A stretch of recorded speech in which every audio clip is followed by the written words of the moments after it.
What's up everybody, I hope you're well. The course 20th Century Orchestral Writing just got updated with an extra hour and 20 minutes of content. This update is free for anybody who's purchased the course already, and we're currently running a 30% sale until the 21st of June for anybody else interested in the course. Today's video is an excerpt from the update and I hope you'll enjoy it. There will be times when you need to write something that is a little bit more abstract, and some of the things we talked about might not necessarily apply in the same way. So let's say, for example, you have a section made of some orchestral stabs and you're meant to resemble that chaotic kind of sound, maybe a more action-driven kind of piece. You can, of course, use some of the same rules we've talked about, such as the use of structure and, repetition of the same motivic ideas to guide the listener throughout the piece.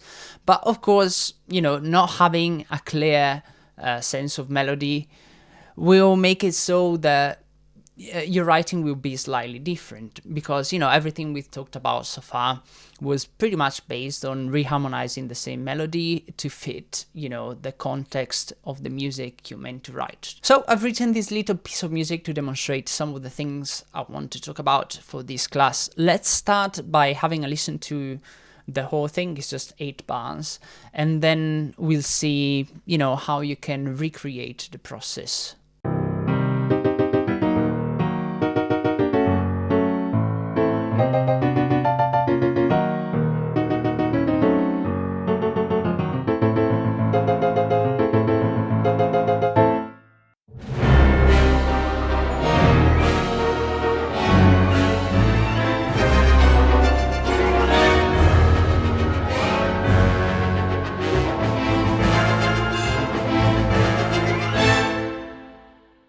This little piece of music hopefully does exactly what I tried to describe before.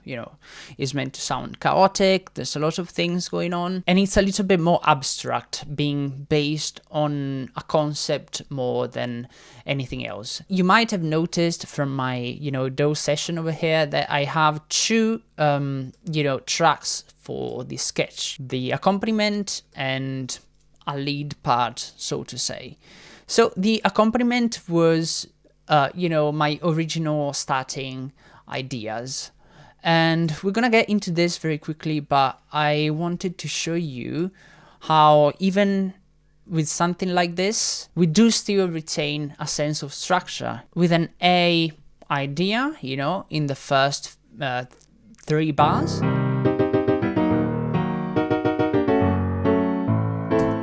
Which is these, rising, minor chords.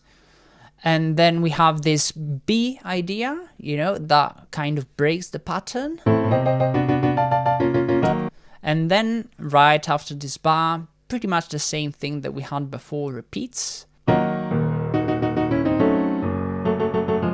And then we end with something similar to what we had in bar 8. Remember this? And this is what we have now.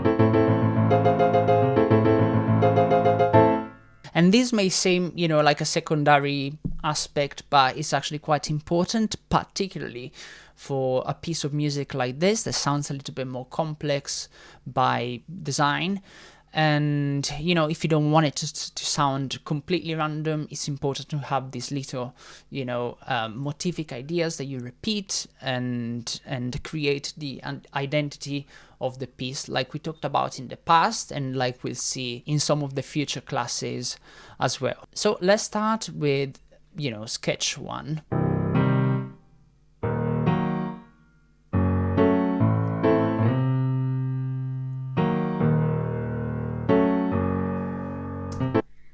And let's stop it here, as the end is a little bit different. We'll talk about that later. So straight away, you can notice how by taking away the lead part, this musical example sounds a lot less complex than it did before. We only really have a concept, like I said before. We only really have some minor chords raising in minor third increments, right?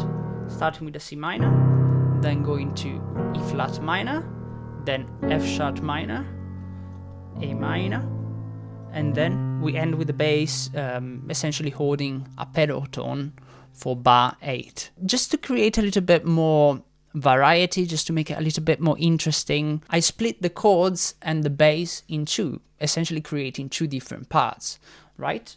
Offset by a beat. As you can see, the bass lands on beat 1 and the chords on beat 2. And on bar 7, the harmonic rhythm doubles up. So we end up with the bass on beat 1 and 3 and the chords on beat 2 and 4. So they're still offset by a quarter note, but you know, it sounds like the piece is picking up momentum and is creating intensity, and this is intentional, you know, because we want to keep the piece interesting throughout, even if it's only 8 bars. So this progression, if you want to consider it a progression even, is just a bunch of chords being raised in minor thirds increments, right? So what are we gonna do on the second half of the piece from bar 9? We're gonna be doing exactly the same thing, almost.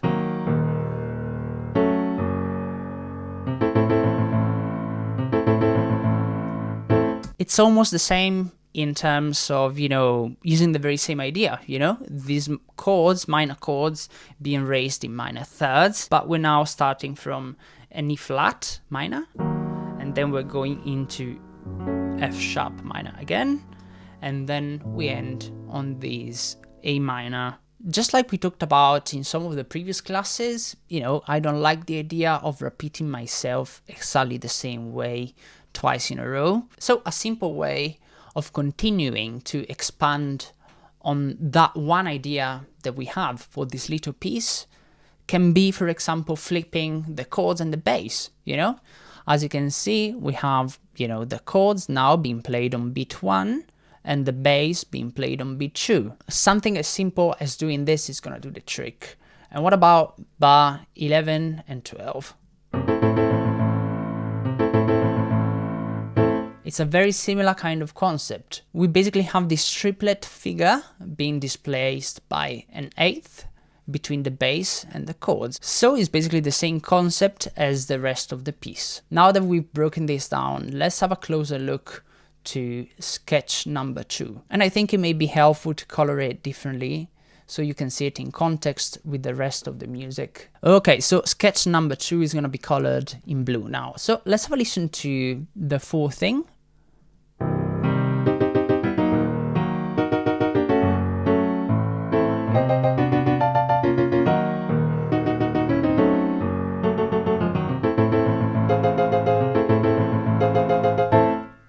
Alright, so you might have noticed that we never really have more than 3 parts going on at the same time. And this is actually quite important. I think it's crucial to follow these rules if you still want to retain that element of clarity within the music, even when you're doing something that is a little bit more abstract and complex like we're doing here.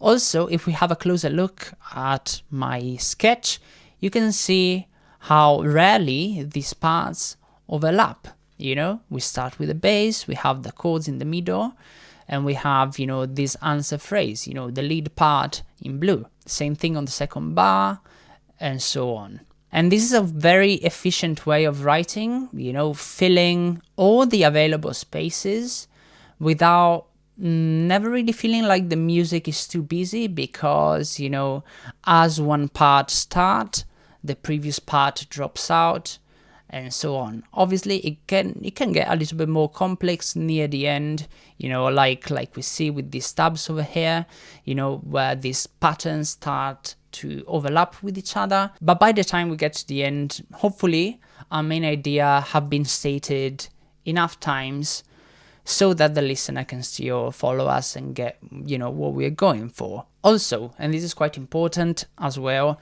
and something we've mentioned in the past, picking a specific register. This is gonna help a great deal, as you'll see later on as we proceed with the orchestration of this little piece. It's quite important, I think, as you're sketching, to always try and have a rough idea of what you're going to do later on with the orchestration, because that is going to inform some of the decisions you make, you know, as you're writing, by, you know, telling you where to play a certain part of the on the piano. And that's also something we've mentioned in the past that is still relevant, for this little piece of music. So let's have a more in-depth look at this. On the first bar, we had on the bass a C, and then a C minor chord. And similarly, what we have in this little lead part is just a C minor descending down to E flat minor. And then the second bar is pretty much exactly the same concept, but up a minor third. So as we have an E flat, in the bass, and then E flat minor in the chords, similarly, we have these little descending minor triads, starting from E flat, then going to G minor, and then going to F sharp minor. And then what we have on bar 8 is a little bit different. It's just something to keep the music a little bit more varied. So what I had in mind as I was writing this part was this little melody.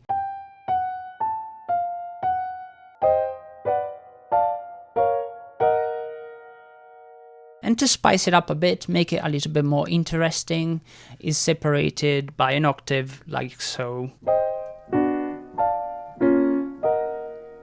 What we have in the following bar is pretty much the same concept as before, but remember, second time through, we're gonna do something a little different. So if we bring up, the accompaniment as well, you can see how the music gives a feeling that is descending, right? Because we flipped the pattern between the bass and the chords, and we now have the chords on beat 1 and the bass on beat 2. So what I'm gonna be doing with the lead part in blue is something similar, right? Other than having the music ascending like we had in the first 2 bars, I'm gonna make it so that this little phrase, goes lower in register in the second bar. And also I removed one of the voices and made it so that these are quite literally only just minor thirds.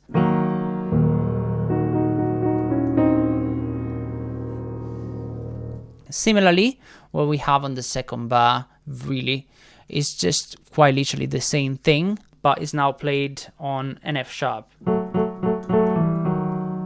And lastly, we have the 2 bars at the end with the interlocking triplet figure we talked about before.